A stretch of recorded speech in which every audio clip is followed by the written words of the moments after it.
پچھلی صدی 20ویں صدی جو تھی وہ بھی بھیانک جنگوں کی صدی تھی، اور اس سے پہلے کی صدیاں بھی کچھ کم نہیں رہی ہیں انسانی جنگوں میں اور مقابلوں میں اور لڑائیوں میں۔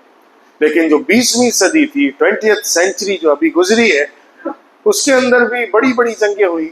First world war, second world war اسی کے اندر ہوئی ہے، جس میں کروڑ لوگ مارے گئے ہیں، خون کی ندیاں بہا دی گئی ہیں، علاقے کے علاقے تاراج کر دیے گئے۔ لیکن آپ اگر غور کریں گے، میں جس موضوع کی طرف آپ کو لانا چاہتا ہوں، پچھلی 2-3 صدیوں میں، اور خاص طور پہ پچھلی 20ویں صدی جو تھی، اس میں سب سے زیادہ جنگیں کرنے والی قوم یورپینز کی ہے۔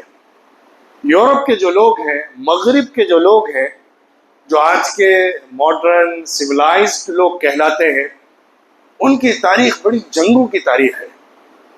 جب تک ڈارک ایجز تھے، جو کہ 13ویں صدی عیسوی سے پہلے کا زمانہ ہے، 10ویں صدی عیسوی آپ مان لیجئے، 13ویں صدی کے بعد ذرا علم کی روشنی وہاں آنا شروع ہوئی ہے، اس دور تک ان کے ہاں بھیانک قبائلی علاقائی جنگیں چلتی تھی۔ یورپ کے ایک بستی کے لوگ دوسری بستی والوں پر چڑھائی کرتے تھے، جنگیں ہوتی تھیں، مقابلے ہوتے تھے۔ لیکن جب کروسیڈز ہوئی، جب صلیبی جنگیں ہوئی مسلمانوں سے، تو مذہب کی بنیاد پر، کرسچینٹی کی بنیاد پر پورے یورپ کے عیسائیوں کو جمع کیا گیا، ایک جھنڈے کے نیچے لایا گیا، اور مسلمانوں سے جنگیں لڑی گئیں جو صدیوں تک چلی۔ لمبی جنگیں مسلمانوں کے ساتھ ہوئی۔ اس کے بعد پھر کولڈ وار کا دور آیا، سرد جنگ، کہ جس کے اندر آئیڈیالوجیکلی جنگ لڑی جاتی ہے، جس کے اندر کلچر سے جنگ لڑی جاتی ہے، جس کے اندر مختلف حربے استعمال کیے جاتے ہیں جو عسکری سے ہٹ کر فکری ہوتے ہیں، نظریاتی ہوتے ہیں، عملی ہوتے ہیں، ثقافتی ہوتے ہیں، تہذیبی ہوتے ہیں، کہ جس کے ذریعے سے دوسری قوم کو نشانہ بنایا جاتا ہے اور اس کے وجود کو ختم کیا جاتا ہے۔ اس کا بھی ایک لمبا دور گزرا ہے۔ یہ یورپ کے لوگ جو آپس میں خون بہاتے رہے، ایک لمبے عرصے تک آپس میں لڑتے رہے، پھر دوسری قوموں سے مقابلہ کرتے رہے اور جنگوں پر لگے رہے، یہاں تک کہ جب وہ جنگیں ٹھنڈی پڑیں تو یہ دوسرے خطوں کی طرف بڑھے، وہاں جا کر انہوں نے جنگیں کی، خاص طور پہ مڈل ایسٹ اور ایشیا کے دیگر ممالک کی طرف آیا اور کولونائزیشن کا کام کیا۔ ہمارے ملک اور پورے ایشیا پر تقریباً انہوں نے کولونائزیشن کا کام کیا۔ یہ پورا سب کانٹیننٹ جو ہمارا ہے، انڈیا، پاکستان، بنگلہ دیش جو ایک تھا، اس پر انہوں نے کولونائز کیا۔ عرب کے، مڈل ایسٹ کے جو ممالک تھے، ان کے اوپر ان کا کولونائزیشن ہوا۔ عثمانی خلافت کو ختم کرنے کے بعد اس کے لیے بھی انہوں نے مقابلے کے لیے لوگوں کو تیار کیا اور جنگیں آپس میں بھڑکائیں۔ انہوں نے آج کے زمانے کا جو شام ہے، عراق ہے، سعودی عربیہ ہے اور دوسرے ممالک ہیں، ان سب پر، ایران ہے، اور اسی طرح یمن کا بھی خطہ کچھ حصہ آتا ہے، کہ جس کے اوپر انہوں نے پورا قبضہ جمایا۔ اس میں تمام لوگ شامل تھے، برٹش بھی تھے، پرتگیز بھی تھے، فرینچ کولونائزیشن کا بھی دور گزرا ہے۔ تو یہ سارے لوگ مل کر الگ الگ حصوں پر بڑھے تھے۔ جب آپس کی جنگیں ان کی ختم ہوئی تو ایشیا کی طرف لپکے اور وہاں پر آ کر انہوں نے جنگ مسلط کی، بلکہ کولونائزیشن کے ذریعے سے اپنی حکومت قائم کر دی اور اپنا قبضہ جما لیا۔ ایک لمبا وقت گزرا کولونائزیشن کا۔ اس کے بعد پھر دھیرے دھیرے ایک ایک ملک کو آزادی ملنا شروع ہوئی۔ 1947 میں ہمارے ملک کو آزادی ملی، اور دوسرے عرب ممالک کو بھی 1948، 47، 46 اسی کے درمیان ہی آزادیاں ملی ہیں۔ زیادہ تر جو 40s کا ڈیکیڈ تھا، دہائی تھی، اس میں برٹش کولونائزیشن ختم ہوا ہے، اور اس سے پہلے فرینچ کولونائزیشن ختم ہوا تھا۔ تو یہ سارے ممالک دھیرے دھیرے آزاد ہونے شروع ہوئے۔ لیکن ان کی آزادی کے بعد، کیونکہ سیکنڈ ورلڈ وار کے بعد یہ جو یورپ کے ممالک تھے کمزور پڑ گئے تھے، ان کے پاس اب اتنے ایسٹس نہیں تھے، اتنا پاور نہیں تھا کہ یہ ایشیا کے ان ممالک پر لمبے عرصے تک اپنا قبضہ جما کر رکھیں اور براہ راست ڈائریکٹ حکومت وہاں پر چلا سکیں۔ تو انہوں نے وہاں سے اپنے آپ وڈرا تو کیا، لیکن وہاں پہ ایسے لوگوں کو لا کر بٹھایا جو ان کے وفادار ہوں، یا کم از کم ان کی اسٹریٹجی یا ان کی فلسفی جو ہے اس کو لے کر آگے بڑھنے والے ہوں. انہوں نے جو اسٹرکچر دیا، جو نظام بنایا، اسی پر چل کر دکھانے والے ہوں، ان کے وفادار بنے. لہذا سارے ممالک میں جو حکومتیں بنی، جو لوگ آ کر بیٹھے، وہ لوگ ان کے وفادار تھے، ان کے بنائے ہوئے نظام پر چلنے والے تھے، ان کے سیٹ اپ کو ہی اختیار کرنے والے تھے. لیکن انڈائریکٹلی ان کا انفلوئنس ان سارے ممالک کے اوپر برقرار رہا. سچی بات یہ ہے کہ یورپین یونین یا یورپ کے ممالک جو اس دور میں تھے، سیکنڈ ورلڈ وار کے بعد وہ سب تو اپنا دم کھو چکے تھے، ان کے اندر کی طاقت تقریباً نکل چکی تھی. رشیا دوسری طرف تھا، جو کھڑا ہو رہا تھا، جو اپنی مضبوط طاقت بنا رہا تھا. دوسری طرف یو ایس تھا، یونائٹڈ اسٹیٹس آف امریکہ، جس نے اپنے آپ کو اس جنگ میں براہ راست شامل ہونے سے بچایا تھا. اسلحے بیچ کر، سامان فروخت کر کے، بینک کے ذریعے سے لون دے کے اس نے اکنامی پر تو پورا قبضہ کر لیا تھا، لیکن ورلڈ وار کے اندر براہ راست شمولیت اختیار نہیں کی تھی، تاکہ وہ اس جنگ کے نتیجے میں ختم نہ ہو جائے. تو نتیجہ یہ ہوا کہ یورپین ممالک تو کمزور پڑ گئے، لیکن یو ایس بہت طاقتور ہو کر نکلا، بہت مضبوط ہو کر نکلا، اکنامیکلی بھی اور ساتھ ہی ساتھ اسلحے اور فوج کے اندر بھی. کیونکہ اس نے جو فوجی سامان تیار کیے تھے، جو اسلحے تیار کیے تھے اور یورپین ملکوں کو بیچا تھا، اس سے اس نے خوب کمایا بھی اور اپنا ڈیفنس سسٹم بھی بہت مضبوط کر لیا.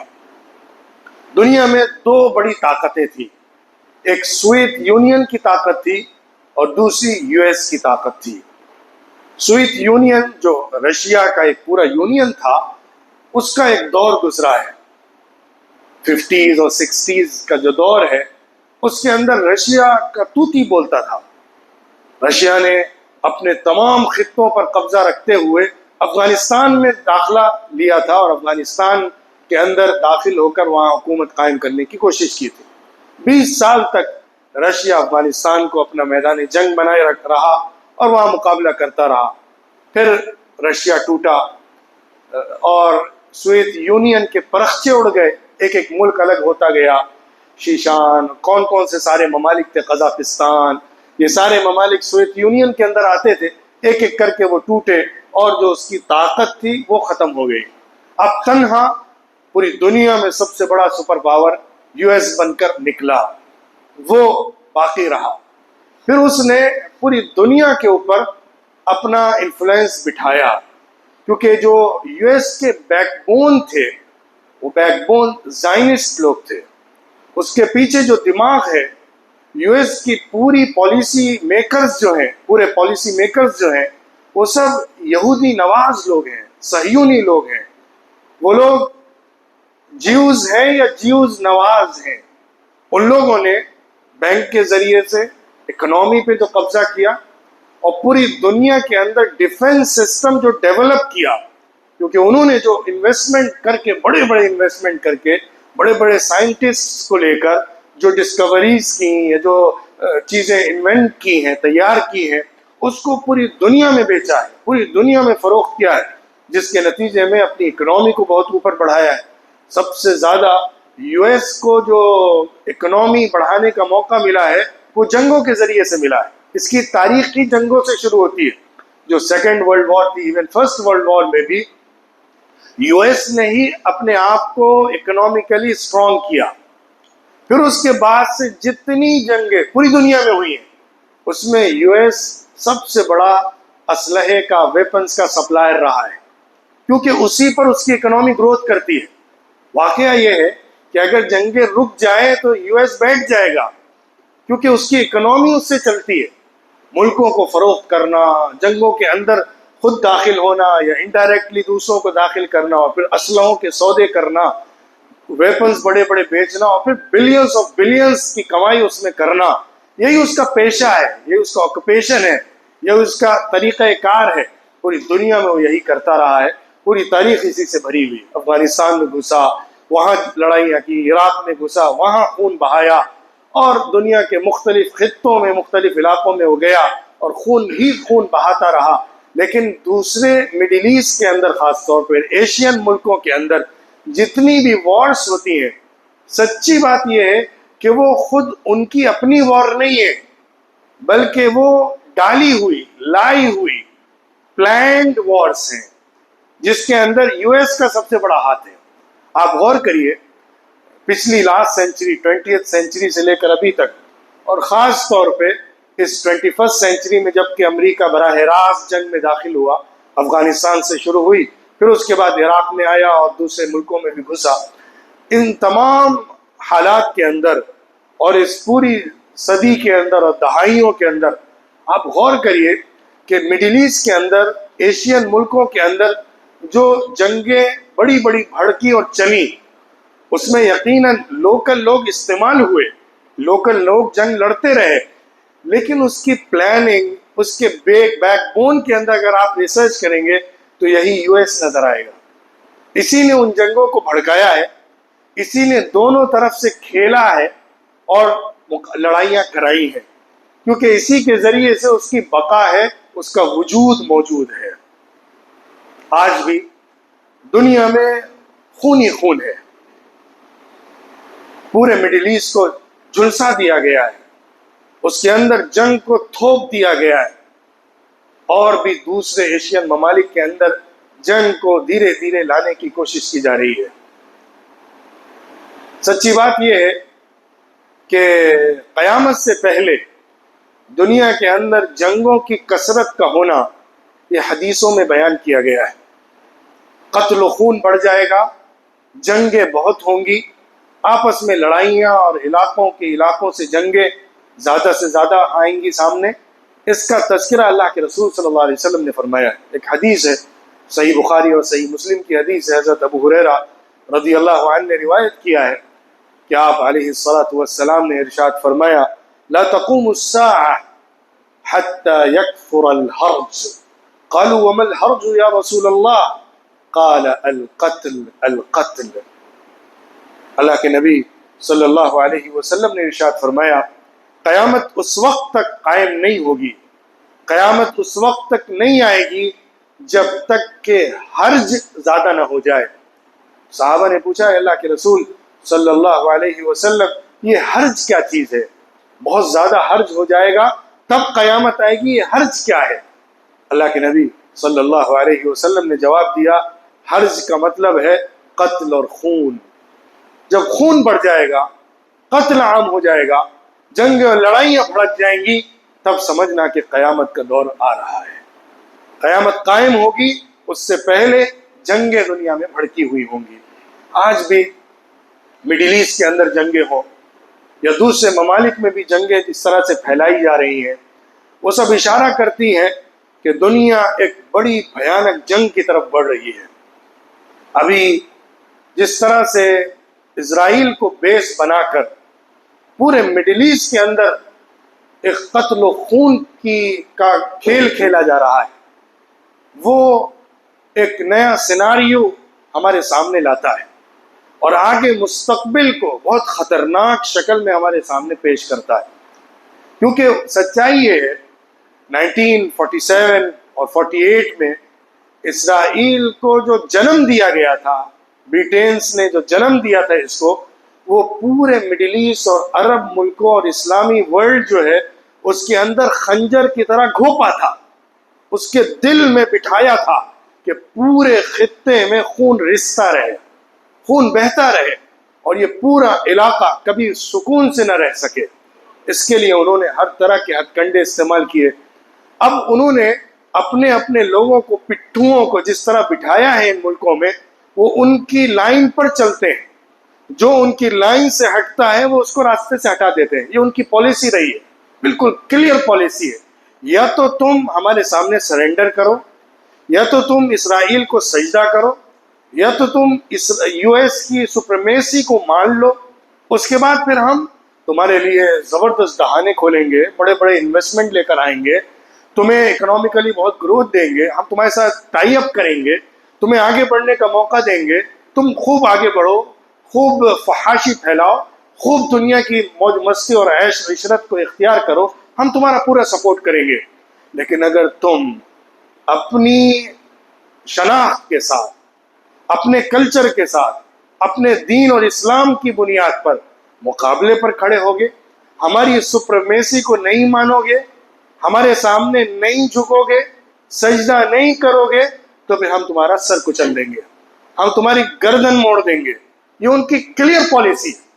اس پر آپ پورے عرب ملکوں کو، پورے مسلم ملکوں کو دیکھ لیجئے، آپ کو کہیں بھی کوئی ایسی آواز اٹھتی ہوئی نظر نہیں آئے گی جو ان کو چیلنج کر سکتی ہو۔